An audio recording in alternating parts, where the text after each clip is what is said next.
This one's from the New York Post. Karine Jean-Pierre, you know her, she's the press secretary. She storms out of a briefing room after accusing Peter Doocy of spreading misinformation for asking about the disaster response. This exchange is wild and is unbecoming of a press secretary.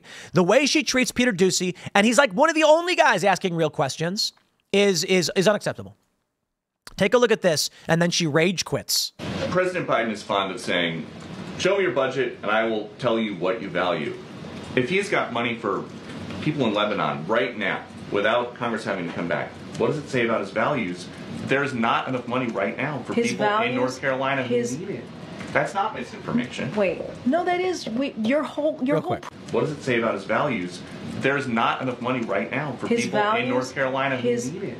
That's not misinformation. Wait, no, that is your whole premise of the question is misinformation, sir. Well, stop. No, it's not.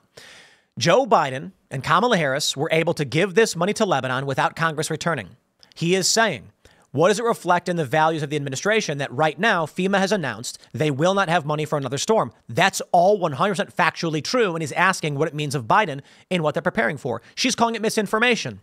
What you don't? Yes, it's misinformation. Is there money to send to Lebanon right now? I just mentioned to you that we provided more than $200 million to folks who are impacted in the area, and I just shared with you that people are deciding not to. People are deciding not to. Not wait. To Congress that there's not enough money to help people. We're talking about the SBA disaster loan. That's money for people in North Carolina, and that's important. And people in North Carolina need that. Wait, this is nothing new. Peter, this is nothing new. Congress comes together. They provide money, millions of dollars, for disaster relief.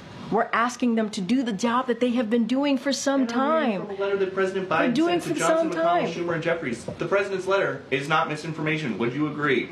No, the way you're asking me the question is misinformation. There is money that we are allocating to the impacted areas, and there's money there to help people who truly need it. There are survivors who need the funding. Okay, so let's just fact check. I'm so sick of this. Mayorkas warns FEMA doesn't have enough funding to last through hurricane season. This is what Doocy is saying.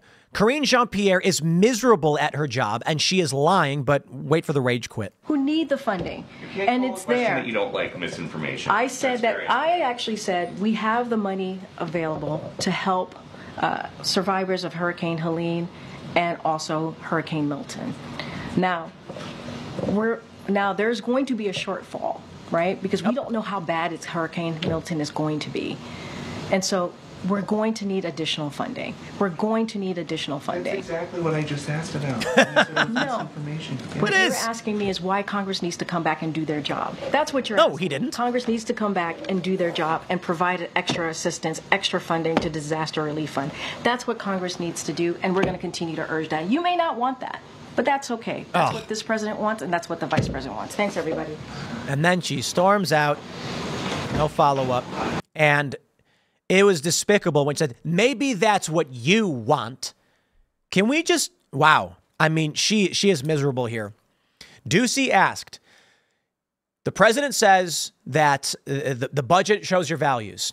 If he has money for Lebanon right now without Congress's approval, what does it say that FEMA doesn't have the money that they need for hurricane season? And she went off. It was very Tim Waltz-esque. Pat her for several minutes and then just shut down. It's sad, really. But she mentions the SBA disaster loan. That's right.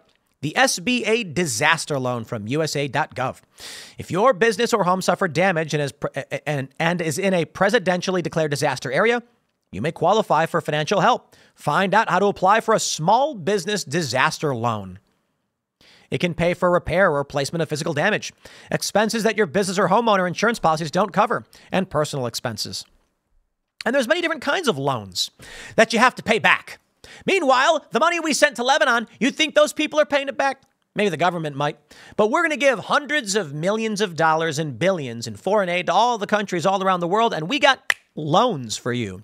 Americans, you know why you got to pay that loan back? Because Ukraine's not going to go without. Come on. How dare you? How dare you, Helene victims, think that you deserve a grant of money from the American taxpayer pool when the people of Lebanon are suffering? So here's what good old Uncle Sam's going to do for you. We're going to give you a loan to repair your house. and we need you to pay that back because the Lebanese citizens need that money, and they don't got to pay anything back. Remarkable, isn't it?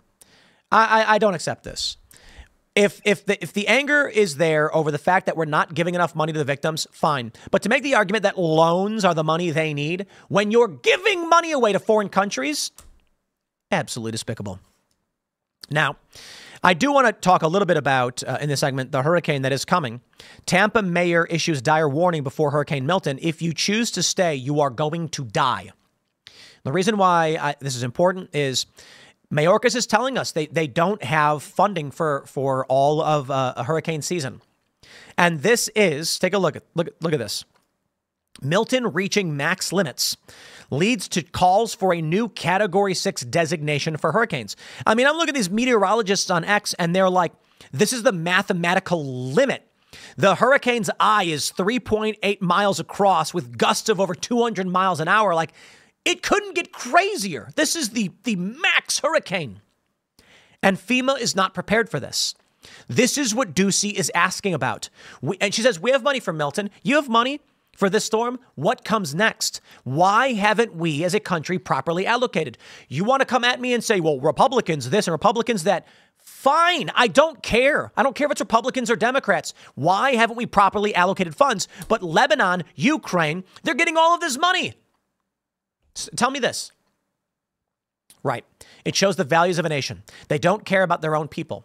They use them as cogs in a machine to pump out economic values that they can use for their war and hegemonic power. Check this out from the New York Post. Hurricane Milton is threatening to reach the known maximum limits with wind gusts already topping 200 miles an hour. Let me play this clip for you from Fox Weather. Storm surge warning, let's break that down. You've got that on the west coast of Florida. You also have storm surge watch from Charleston down through Savannah into portions just into central Florida on the Atlantic side. You will have those strong onshore winds, and that's going to bring the storm surge up. We saw it with Helene, 1 to 3 feet of storm surge there for the lowlands. And then we've got, as you take a look at this system and the amount of energy coming toward it, the 15-foot storm surge would be historic for a place like Tampa. Helene, just 15-foot storm surge. Record storm surge then, and a lot of that was up to 7 feet and above that. Not only that, Michael Estime, one of our meteorologists who was covering the storm from Tampa, was talking to residents who said this was a long-lived event. This could be the same because just how widespread this is and how long it's going Look to be at with this. us. Now's not the time, my friends. Okay, Karine Jean-Pierre, be angry, storm out, don't care, do whatever you want. I believe that we need strong executive action. We are facing a major catastrophe in Florida, and we are less than a month from the election. Voting is already happening in many locations, and we're looking at a 15-foot storm surge potentially hitting Tampa. What are we going to do? Is Congress going to come and allocate funds? Can we get this done? Can the executive branch declare an emergency? They have the authority to pull funding. Therein lies the point. They're not doing it. And Karine Jean-Pierre says to Ducey, maybe that's what you want, that there's no funding. That's weird. We're begging them to stop funding Lebanon. Here's a deal. I hereby agree not to complain about the executive branch seizing $100 million from Lebanon and giving it to the people of North Carolina and Georgia. Okay, I don't care. Congress can sit back and Joe Biden can just say, I'm taking that money. It's not going to Lebanon, and I dare anyone to sue me over it. For real. Who would? You think any Republican's going to be like, no, we're suing you. You can't do that. Nah, I doubt it. Maybe someone on principle might be like, the president has no authority. It's not how things are supposed to work. Fine. But I think we need to see some action.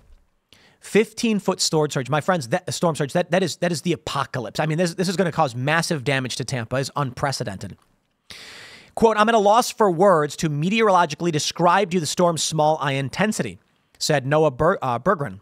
This hurricane is nearing the mathematical limit of what Earth's atmosphere over this ocean water can produce. After being a Category 5 much of Monday, it was downgraded to a 4 with maximum sustained winds of 155, just 2 miles below Category 5. But it's expected to increase again as it churns towards Florida's Gulf Coast. Now, It slammed into the Yucatan Peninsula, which weakened it a little bit, which is good news for Florida, bad news for, people down there. But what are they saying? They're saying after forming in the Gulf, it hit 180-mile-an-hour Category 5 hurricane by Monday, an incredible trebling of power in only 36 hours. We know it's coming. We can see it coming. This is a catastrophe. Why are we not mobilizing right now? The federal government could do it. There's a lot that could be done, but our government is dysfunctional, and it's pathetic. We should be doing better. The people of Florida are going to need some help. Guys, if you haven't already, they're giving evacuation orders, and I strongly recommend you pay attention because your federal government ain't got nothing for you. Unless you live in Lebanon and a hurricane is heading there, I'm sorry, hurricane relief likely ain't coming your way, at least not substantially. So, my friends, it's pretty nuts. People, people in chat, they're saying this. People in Florida, they're posting videos. You can see the storm coming. The videos are nuts. And you're probably already starting to feel the effects of the storm. Take this one seriously. I'm going to wrap it up there. Smash that like button, subscribe to this channel, share the show with everyone you know. It's the best morning show. And you can follow me on X and Instagram at Timcast. The next segment may be coming up today. I'll put it up at some point and I'll figure out a time for it. We got this one. Marvel Studios lost $300 million on Ant-Man, the Wasp, and the Marvels. Get woke, go broke, my friends. Get woke, go broke. Let's talk about some pop culture stuff.